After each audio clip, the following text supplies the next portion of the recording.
Hello students, कैसे हैं आप सभी। आई होप आप बहुत अच्छे होंगे। तो आज हम क्या पढ़ने वाले हैं, क्लास 5th का कौन सा टॉपिक पढ़ने वाले हैं। आपका चैप्टर नंबर कौन सा है, 7, सॉलिड लिक्विड एंड गैसेस। क्या, सॉलिड लिक्विड एंड गैसेस। तो हम पढ़ेंगे स्टेट्स ऑफ मैटर, यानी कि बेसिकली सॉलिड लिक्विड और गैसेस क्या होती हैं, स्टेट्स ऑफ मैटर होती हैं। तो हम उन्हीं के बारे में पढ़ेंगे, ठीक है। फर्दर आपने 4th क्लास में भी इस चीज़ को पढ़ रखा है, हम एक बार पहले उस चीज़ को रिवाइज कर लेते हैं। ओके, तो स्टेट्स ऑफ मैटर। लेकिन ये मैटर क्या होता है, मैटर क्या होता है बेटा, एनीथिंग, कोई भी चीज़ जिसमें कोई भी वेट है और उसने किसी जगह को घेरा हुआ है, यानी कि anything that has wait and occupies space, यानी कि उसने स्पेस को घेरा हुआ है, उसको क्या बोलेंगे हम, मैटर बोलेंगे। अब हमने मैटर को 3 स्टेट्स में डिवाइड किया है। वैसे तो हमने स्टेट्स 5 रखी हुई हैं, बट आपकी क्लास तक अभी हम अब कितनी स्टेट्स को पढ़ेंगे, 3 स्टेट्स को पढ़ेंगे। इस चैप्टर में हम 3 स्टेट्स को पढ़ने वाले हैं, सॉलिड को, लिक्विड को और गैसेस को। तो पहले हम पढ़ते हैं सॉलिड। रिवाइज कर लेते हैं क्या होता है। रिवाइज करके हमें पता है डेफिनेट शेप होती है, solids have definite shape and volume. Shape क्या होती है आपको पता है, जैसे कि अगर मैंने मान लिया कि ये डस्टर है, ये क्या है, एक सॉलिड है, इसकी अपनी एक शेप है। क्या मैंने इसको दबाया और इसका शेप चेंज हो गया, क्या इसका शेप चेंज होता रहता है, नहीं, ये सॉलिड है और इसका फिक्स शेप है। ओके, वॉल्यूम यानी कि किसी भी स्पेस को घेरता कितना है वो, ठीक है। इसने मेरे हाथ को इतना घेर रखा है, मतलब मेरे हाथ पे रखा हुआ है, क्या इसकी वॉल्यूम चेंज हो सकती है, क्या ये मेरे हाथ पर फैल सकता है या फिर और ज़्यादा बड़ा हो सकता है या छोटा हो सकता है। अगर सॉलिड इतना बड़ा है तो वो इतना ही बड़ा रहेगा। ओके, तो डेफिनेट क्या होती है, उसकी वॉल्यूम भी होती है, डेफिनेट उसकी शेप भी होती है, वो चेंज नहीं होती है। फिक्स शेप होती है। अब देखो फिक्स शेप का मतलब क्या होता है, शेप तो फिक्स रहेगी, लेकिन अगर मैंने इसको तोड़ दिया या फिर मैंने इसको हथौड़े से पीटा, यानी कि आयरन का मैंने कुछ भी ब्लॉक लिया, उसको हथौड़े से पीटा, आयरन है तो हमारा सॉलिड ही, लेकिन क्या सॉलिड है, लेकिन उसको जब बीट किया गया, यानी कि उसको मारा गया हथौड़े से, तो क्या हुआ, उसकी शेप चेंज हो भी सकती है, लेकिन आसानी से नहीं होती है।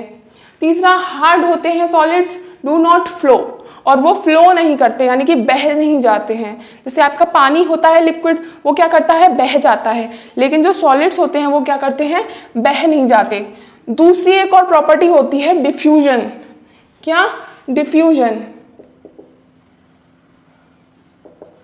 अब ये डिफ्यूजन क्या होता है, डिफ्यूजन क्या होता है, किसी भी चीज़ का किसके साथ मिल जाना, एयर के साथ मिल जाना या वाटर के साथ डिफ्यूज हो जाना, घुल जाना। क्या आपने, ये मार्कर है, ये सॉलिड है, क्या ये मार्कर एयर के साथ या वाटर के साथ घुल जाएगा, क्या ये शुगर की तरह, आपको पता है, क्या ये जो मार्कर है क्या ये घुल सकता है वाटर में, नहीं घुल सकता। तो वो जो सॉलिड्स होते हैं वो आसानी से डिफ्यूज नहीं होते हैं। ओके, दूसरा हम पढ़ेंगे, पहले हम पढ़ लेते हैं इसकी कंपोजिशन। ये सॉलिड का कोई भी बॉक्स है, ठीक है, यानी कि कोई भी ब्लॉक है आयरन का। अब इस आयरन के ब्लॉक में जो मॉलिक्यूल्स और एटम्स होंगे वो इस तरह से पैक होंगे, एकदम क्या होंगे, पैक होंगे। इनमें स्पेस नहीं होगा फ्लो करने के लिए, इनमें स्पेस नहीं होगा अपनी शेप को चेंज करने के लिए, अपनी वॉल्यूम को चेंज करने के लिए, क्या नहीं है, इसमें स्पेस नहीं है, ये एकदम पैक होते हैं।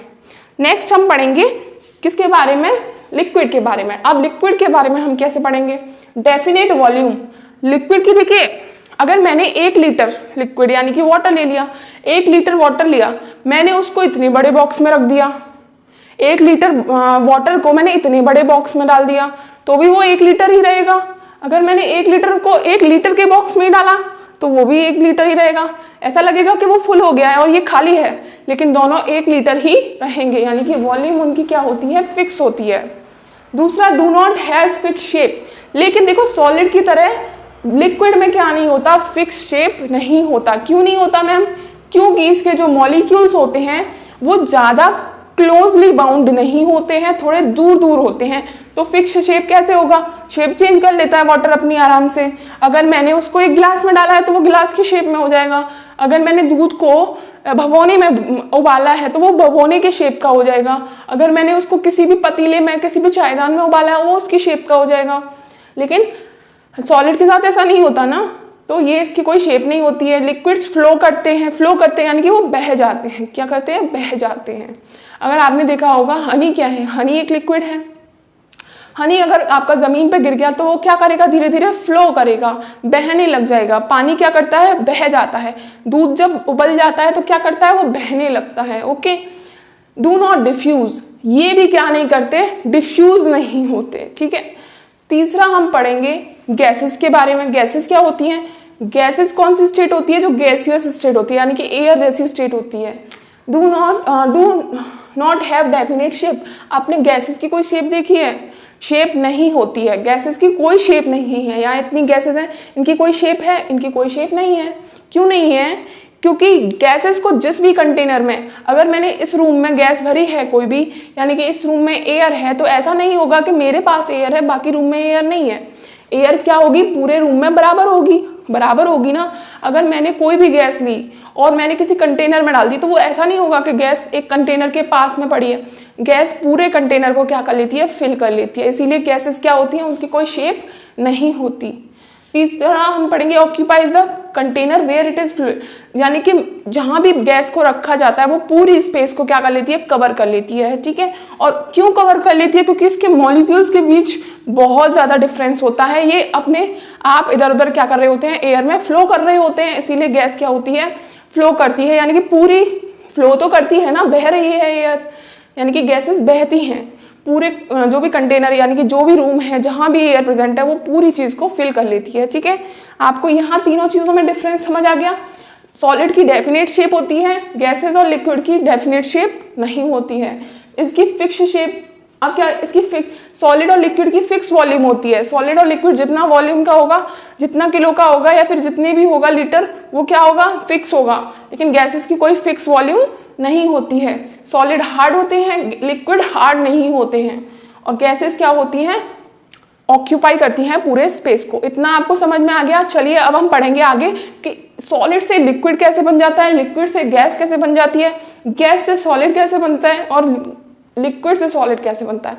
ये सब चीज़ें क्या होती हैं, इनके बारे में अब हम क्या करेंगे, आगे डिस्कस करेंगे। ओके स्टूडेंट्स, अब हम आगे क्या पढ़ेंगे, changes in states of matter, यानी कि हमने जो 3 स्टेट पढ़ी हैं, कौन सी, सॉलिड, लिक्विड और गैस, इन तीनों स्टेट्स के बीच में क्या हो सकता है, स्टेट्स का चेंज हो सकता है। यानी कि जो सॉलिड स्टेट में है वो लिक्विड स्टेट में हो सकता है, लिक्विड स्टेट वाला सॉलिड स्टेट में हो सकता है, जो सॉलिड है वो गैस में भी हो सकता है, गैस वाला सॉलिड भी हो सकता है। कैसे हो सकता है वो हम आगे पढ़ेंगे। अभी देखिए, जब कोई भी सॉलिड या लिक्विड या गैस, ये तीनों स्टेट्स में से एक दूसरे में इंटरचेंज करते हैं तो उसको कहते हैं चेंज फेज। क्या कहते हैं, चेंज फेज कहते हैं।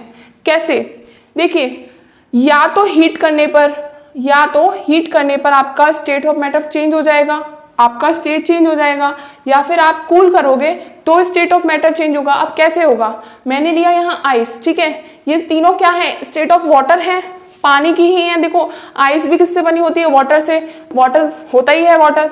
और वाटर वेपर्स, यानी कि जो वेपर भाप होती है जो चाय में से निकल रही होती है, वो किससे बन रही होती है, वाटर से ही बन रही होती है।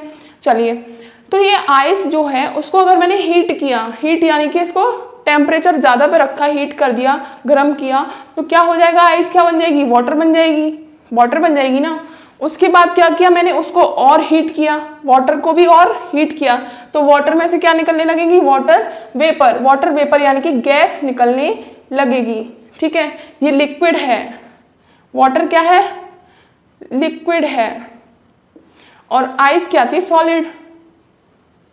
समझ गए। अब देखो, हमने ये प्रोसीजर तो देख लिया, लेकिन अगर हम इसको उल्टा करें, अगर मैं वाटर वेपर को कूल करूं, क्या करूं, कूल करूं, यानी कि इसको ठंडा करूं, तो क्या बन जाएगा, दोबारा वाटर बन जाएगा।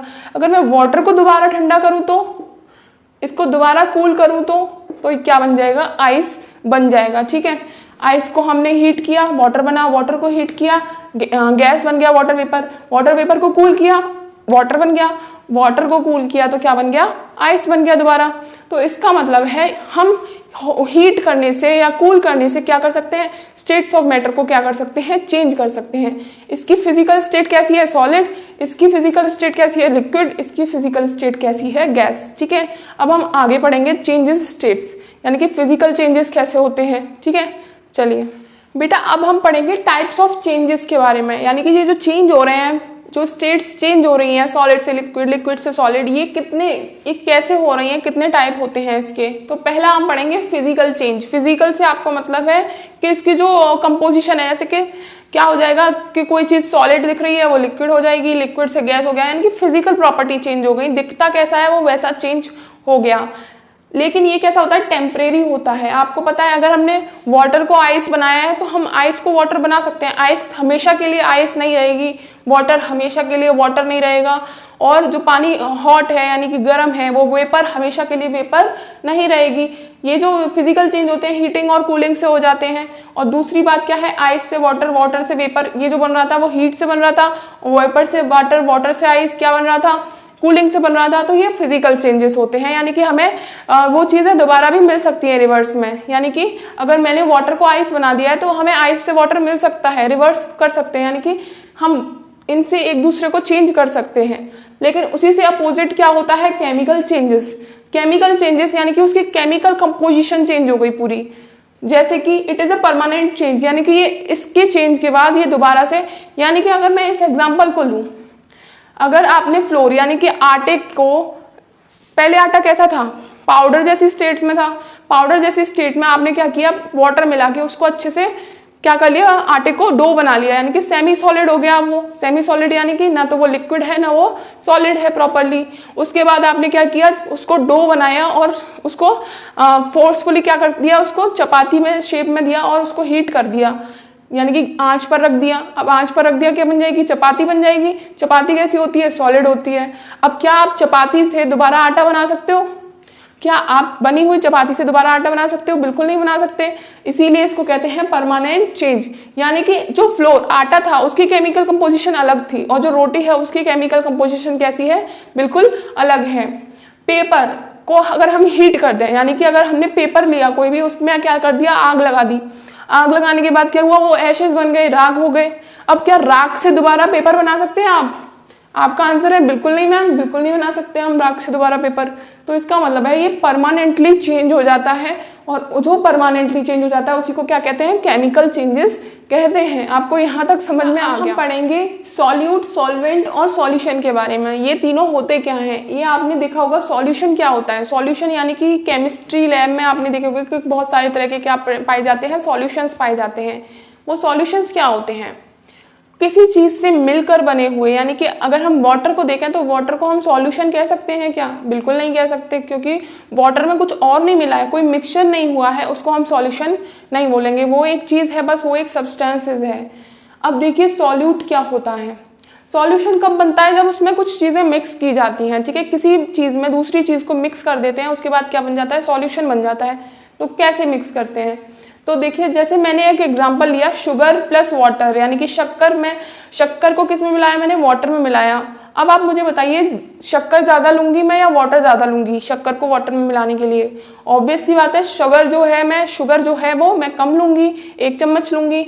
वाटर मुझे ज़्यादा लेना पड़ेगा अगर मुझे उसमें शुगर को डिज़ोल्व करना है, यानी कि मिलाना है पूरी तरह। उसके बाद क्या बन जाएगा, सिरप बन जाएगा, यानी कि शरबत बन जाएगा, और वो क्या हो जाएगा, हमारा सॉल्यूशन। देखिए कैसे सॉल्यूट क्या होता है, जो कम होता है, क्या कम मात्रा होती है उसकी, यानी कि थोड़ा सा मिलाया जाता है, जिसको मिलाया जाए, यानी कि जिस चीज को मिलाया जाता है किसमें, सॉल्वेंट में, किसमें, सॉल्वेंट में जिस चीज को मिलाया जाए वो क्या होता है, सॉल्यूट। और वो हमेशा क्या होता है, कम, लेस अमाउंट में, कितना, लेस अमाउंट में मिलाया जाता है। ये आपको समझ आ गया। दूसरी चीज सॉल्वेंट, जिसमें मिलाया जाए, यानी कि जैसे पानी में हमने शुगर ऐड करी थी, शुगर यानी कि सॉल्यूट ऐड किया था, किसमें, सॉल्वेंट यानी कि वाटर में, तो जिसमें मिलाया जाए। और ये हमेशा क्या होता है, लार्ज, यानी कि मोर अमाउंट में, यानी ज्यादा। ठीक है, यहां तक समझ आ गया। तीसरा हमने पढ़ा था सॉल्यूशन। सॉल्यूशन का मतलब होता है सॉल्यूट प्लस सॉल्वेंट, यानी कि जिसको मिलाया जाए और जिसमें मिलाया गया है उन दोनों को मिलाकर क्या बनेगा, सॉल्यूशन बन जाएगा। ठीक है, मिलकर जो बन जाए वो क्या होता है, सॉल्यूशन होता है। यहाँ सॉल्यूशन क्या बना है आपका, सिरप यानी कि शरबत। सॉल्यूट क्या था, शक्कर। सॉल्वेंट क्या थी, पानी। उनको मिला के क्या बना, सॉल्यूशन, जो कि क्या है, शरबत। आपको समझ में आ गया। अब ये मुझे बताइए कि ये फिजिकल चेंज है या केमिकल चेंज है। ऑब्वियस सी बात है ये केमिकल चेंज है, क्योंकि आप शरबत को दोबारा चीनी और पानी बना सकते हो? बिल्कुल नहीं बना सकते। अब वो तो शरबत बन गया, अब वो शरबत ही रहेगा। ठीक है, हम पढ़ेंगे प्रॉपर्टीज ऑफ सब्सटेंस। अब ये प्रॉपर्टीज ऑफ सब्सटेंस क्या होती हैं, मैंने आपको पहले ही बताया। जो सॉलिड होता है, जो सॉलिड चीज़ें होती हैं, सॉलिड सब्सटेंस यानी कि ब्रिक मान लिया, आयरन मान लिया, उसमें जो मॉलिक्यूल्स होते हैं वो क्या होते हैं, क्लोजली पैक्ड होते हैं, यानी कि एकदम पैक होता है। उनके अंदर जो मॉलिक्यूल्स हैं उनके बीच में जो स्पेस होता है जिसको क्या बोलते हैं, इंट्रामॉलिक्यूलर स्पेस। क्या बोलते हैं, इंट्रामॉलिक्यूलर स्पेस होता है। वो क्या होता है, बहुत कम होता है, इसीलिए ये कैसे होते हैं, फिक्स शेप के होते हैं। यानी कि ये जो प्रॉपर्टीज हैं हम बाहर से देख के नहीं बता सकते, लेकिन जब हम इनके मॉलिक्यूल्स के बारे में पढ़ेंगे तो हम क्या बता सकते हैं, प्रॉपर्टीज को बता सकते हैं। वहीं लिक्विड में जो मॉलिक्यूल्स होते हैं वो ज़्यादा क्लोजली पैक नहीं होते हैं, उनके अंदर बीच में क्या होता है, ज़्यादा इंट्रामॉलिक्यूलर स्पेस होता है। वहीं अगर हम गैस की बात करें तो उनमें तो बहुत ही ज़्यादा इंट्रामॉलिक्यूलर स्पेस होता है। ठीक है, वो पूरे कंटेनर को फिल कर लेती हैं। ये प्रॉपर्टीज हम देख पाते, ये क्या करते हैं, हम बाहर से ऑब्जर्व नहीं कर पाते हैं। ठीक है, अगर मैं एयर को देख रही हूँ तो मुझे मॉलिक्यूल्स नहीं दिखेंगे, और मॉलिक्यूल्स किससे बन के मिलते हैं, जैसे मैंने ये सारे को मिला के क्या बोलती हूँ, मॉलिक्यूल। लेकिन अगर मैं एक की बात करूँ तो ये इसको मैं क्या बोलूँगी, एटम। क्या बोलूँगी इसको मैं, एटम बोलूँगी। ठीक है, एटम क्या होता है, सबसे छोटी यूनिट होती है, इसको और तरीके से ब्रेक नहीं किया जा सकता।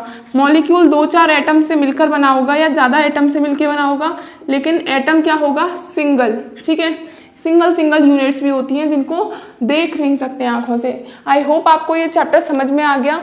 अगर आपको ये चैप्टर समझ में आ गया है, हम आगे भी और वीडियोज़ बनाते रहेंगे। तब तक आप लाइक कर दीजिए और अपने फ्रेंड्स को शेयर ज़रूर कर देना इस चैप्टर को, जिससे कि उनको भी बेनिफिट हो जाए। क्योंकि जो हम एजुकेशन है उसको तभी हमारे अंदर वो ज़्यादा होती है जब हम उसको शेयर कर देते हैं। ठीक है, तो लाइक करना इस वीडियो को और कमेंट भी करना अगर आपको चैप्टर समझ में आ गया है। ठीक है, तब तक के लिए take care and bye bye.